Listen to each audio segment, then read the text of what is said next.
Hey, this is May 2021, and it is Small Business Month in America. And I want to just thank all the small business owners in the country. I happen to be a small business owner myself and an entrepreneur.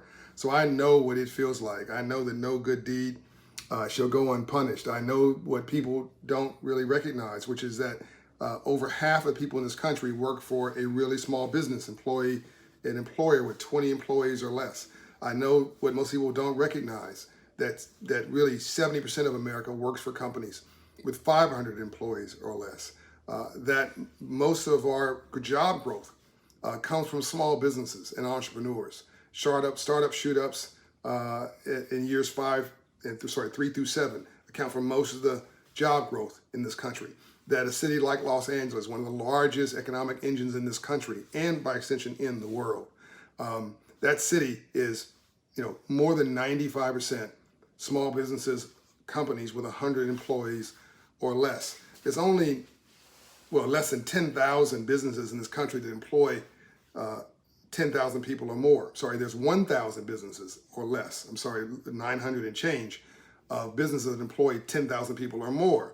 So it's a really small fraternity of the 30 million businesses in America. I'm gonna repeat that.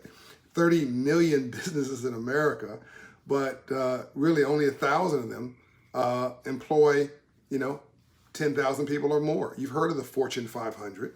You've heard of the Fortune 1,000. Well, there you go. Those are the major employers. That's not where most people are working. It's where a lot of people work. They play a very important role in society. But small businesses where the engine of employment in this country is. And you think about all the small businesses you go to. Think about the dentist. That's a small business.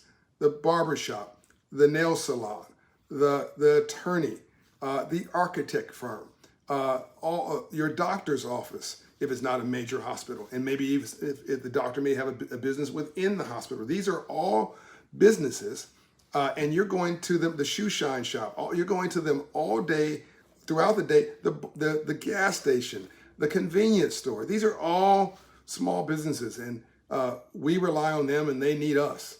And I'm doubling down on small businesses here at Operation Hope. We have launched with Shopify the 1 Million Black Business Initiative, 1MBB, to create 1 million new black businesses by the year 2030. And we're serious about it. We've got some results already that are pretty dang on impressive. More than 10,000 businesses are already signed up. It's actually much more than that, but I'm gonna save the number for a detailed report out there. And 8,500 hours in the time bank from professional firms committing to help to sort of coach up these businesses to make them even more successful. Out of the 30 million businesses in America, about 2.7 million of them are black businesses, and 96% of those don't have an employee. Now let that sink in for a moment. And most of them are not on e-commerce. So we have a lot of work to do to get all these businesses ready for prime time, to reinvest, particularly after COVID-19. Restaurants hit really hard. Small business hit really hard. We all now realize how critically important they are to society. They are our royalty. That's right, you heard me say that. Small businesses in America are our royalty. In Europe, you had literally royalty. We wanted some bling so bad in America, we created celebrity in America. It's a North American creation. We created celebrity in America to replace royalty in Europe, just so we'd have something to bling about and sing about, no pun intended. But small business is where all legitimate wealth comes from. Well, business is where all legitimate wealth comes from. And 90% of all employment in this country is the private sector. And every big business was once a small one. I once had a dream as a young entrepreneur at 10 years old. And I'm an entrepreneur now who's now grown 40 plus entities, 2 of which are the largest in the country. But I could only have done this wonderful system of free enterprise, capitalism, economics, and opportunity for all. And I could have only done it with mentors and role models who are other small business owners who took time for me. Why don't you take time for someone else? You're a small business owner watching this. Sign up to hope1mbb.org. Make a hope commitment in the time bank to give a little bit of your time to teach another business how to come up from nothing. I'm out. John Hope Bryant. God bless you.